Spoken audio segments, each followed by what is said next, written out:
अगर हम आपको घास खाने को कहेंगे तो आप भी सोचेंगे कि हम भला ये क्या कह रहे हैं। लेकिन हम किसी ऐसी वैसी घास की बात नहीं कर रहे, बल्कि बात हो रही है दुर्वा यानी दूब की घास की। दूब की घास को हिंदू धर्म में पूजा में प्रयोग किया जाता है। खासतौर से गणेश जी के पूजन में इसे चढ़ाया जाता है, लेकिन पूजन में इसका महत्व यूं ही नहीं है।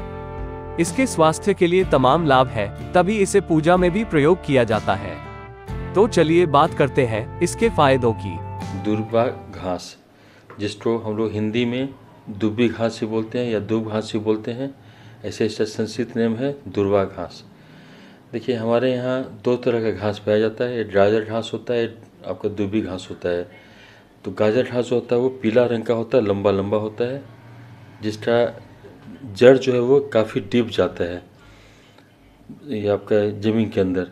दूसरा दुबी घास जो है वो फैलता है। तो ये हमारे यहाँ हिंदू धर्म में दुर्वा घास को बहुत पवित्र माना गया है। गणेश जी का पूजा में इसका लोग यूज़ करते हैं, और हर तरह का कोई खुशी मतलब कोई पूजा में इसका यूज़ ज़रूर होता है। देखिए, ये हमारा दुर्वा घास है। इसका पहचान ये है कि ये आपका ग्राउंड लेवल पे पूरा फैला हुआ होता है। इसका जो जड़ है ये फैलता है, ज़मीन पे बहुत कम जाता है, लेकिन ये पूरा फैला हुआ रहता है। ये हमारा दुर्वा घास का पहचान है।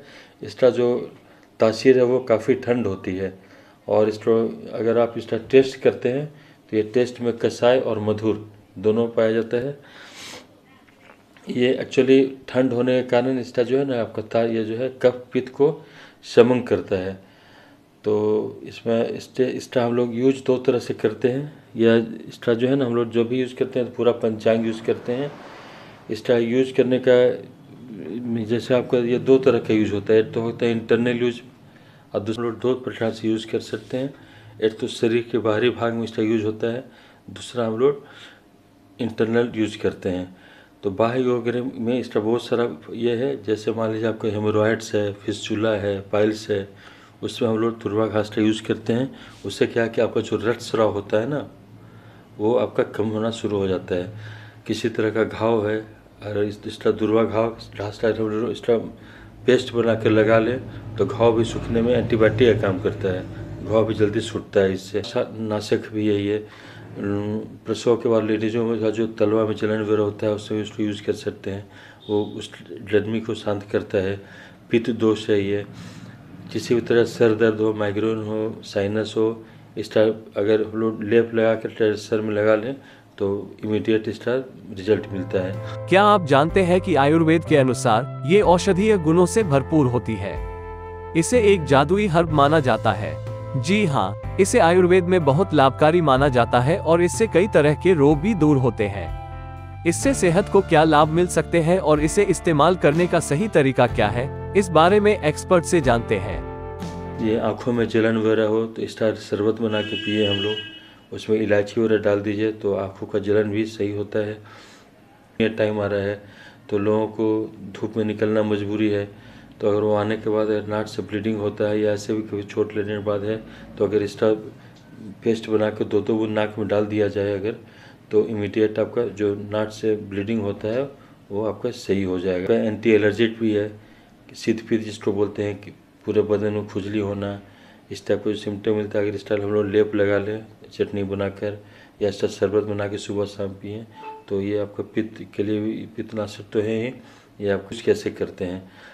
तो इंटरनल यूज में आपका खासकर जो लूज मोशन होता है, लूज मोशन में भी अगर इसका हम लोग शरबत बना के पी लें तो वो लूज मोशन को कम करता है। बार बार प्यास लगना उसको भी ये करते हैं तो आपका ये होता है। लोगों को ओल्ड एज में हिक्कप की प्रॉब्लम होती है, हिचकी आती है, उसमें भी अगर इसका शरबत पिए तो इमीडिएट काम करता है। आपका किसी तरह की मिचली हो रहा है, उल्टी हो, उसमें भी अगर हम लोग इसका शरबत बना के पिए तो उसमें भी आपको उल्टी में अच्छा रिजल्ट है। लोगों को यूटीआई के प्रॉब्लम आप देखे होंगे ओल्ड एज में ज़्यादा होता है, या बच्चों में यूरिन इन्फेक्शन होता है, यूरिन के रास्ते में जलन होता है, तो उसमें भी अगर इसका लेप लगाए हम लोग और अगर उसका एक कप अगर मतलब 50 ml से 100 ml में अगर इसका शरबत बना के पिए तो आपका किसी भी तरह का यूरिन ट्रैक्ट इन्फेक्शन है वो जल्दी ठीक होता है। ये लेखों की रोशनी को बढ़ाता है। ये अगर हम लोग इसीलिए बोलते हैं मॉर्निंग आवर में घास पे चलना, तो उसमें दुर्वा घास आपको कॉमन है, हर फील्ड में आपको मिल जाएगा। तो अगर इस तरह ओस से अगर आपको तलवा में इस तरह ये होता है तो उसमें आपको आंखों की रोशनी बढ़ती है। लोकल 18 बोकारो से कैलाश कुमार की रिपोर्ट। इस वीडियो में दी गई जानकारी डॉक्टर के अनुसार है। लोकल 18 इसकी पुष्टि नहीं करता है।